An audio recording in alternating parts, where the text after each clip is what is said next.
Update: my sister demanded my car because she got her license first, then wanted my laptop too. When I refused, she attacked me. Now she's facing charges, and my parents are in trouble. Part 4. Speaking of my grandmother, she's become my strongest ally.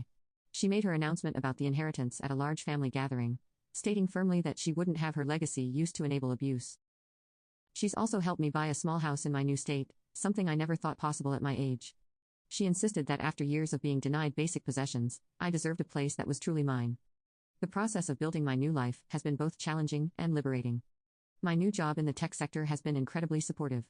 After learning about my situation, my manager created a flexible work arrangement that allowed me to attend therapy sessions and court proceedings without using up my vacation time. Therapy has been transformative. My therapist specializes in family trauma and has helped me understand the depth of manipulation I experienced. We've uncovered how my parents systematically undermined my self-confidence while making me feel responsible for my sister's emotional state. One breakthrough came when analyzing my parents' favorite phrase, "Family should stick together." My therapist helped me see how they weaponize this concept to maintain control. The most profound change has been in my ability to form healthy relationships in my new community. I've made genuine friends who show me what normal interactions look like.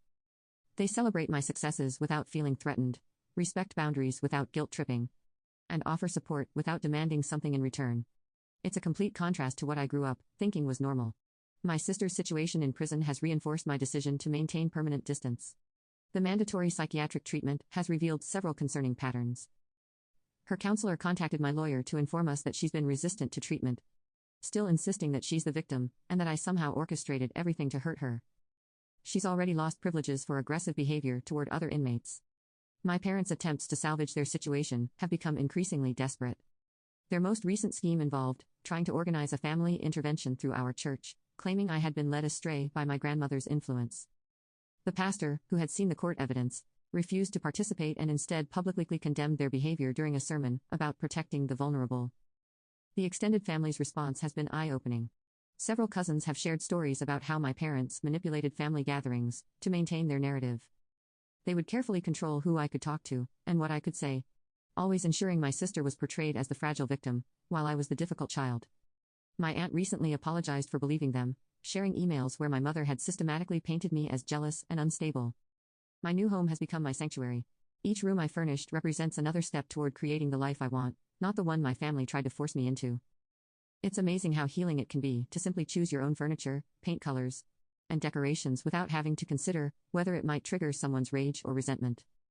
At work, I've started mentoring junior developers, something my parents always discouraged because teaching others would make my sister feel inferior. I've even started dating someone I met through a professional networking event. He's kind, respectful, and most importantly, understands the importance of boundaries. His family has welcomed me warmly, and experiencing their healthy dynamics has been both healing and eye-opening. Watching his siblings support each other's successes, instead of competing, has shown me what family relationships should look like. The financial aftermath for my parents continues to unfold. They've had to sell their house and move to a small apartment. Several of my sister's former victims have won civil judgments against them, and they're facing potential bankruptcy. Their reputation in the community is so damaged that my father had to take a job in another state, ironically becoming as isolated as they once tried to keep me.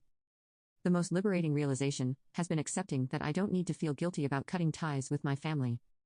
They made their choices consistently over many years, choosing to enable and justify abuse rather than protect their younger daughter. My choice to prioritize my safety and well-being isn't just valid, it's necessary for survival. Recent events have only confirmed my decision. My sister attempted to appeal her sentence, with our parents trying to hire an expensive appeals lawyer. When that failed, they orchestrated a social media campaign claiming judicial bias, which backfired spectacularly when people started sharing their own experiences with my sister's violence. The local newspaper ran a feature story about the case, interviewing several of her former victims and highlighting the pattern of parental cover-ups.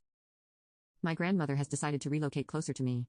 Having sold her house in our hometown, she's purchased a small condo just 20 minutes from my place, giving me the family support I never had growing up.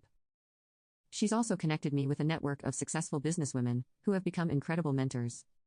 Some people have asked if I'll ever reconcile with my family. The answer is a firm no. I've learned that sharing DNA doesn't obligate you to accept abuse, and that sometimes the healthiest family is the one you choose for yourself. My parents' recent attempt to contact me through a family friend, again offering no real accountability, just promises of financial support if I come back to the fold, only reinforce this decision. The contrast between my past and present life is stark. I no longer jump at sudden noises or apologize for my successes. I can leave my belongings out without fear of them being destroyed. I can invite friends over without worrying about violent outbursts. Simple things that others take for granted feel like precious gifts.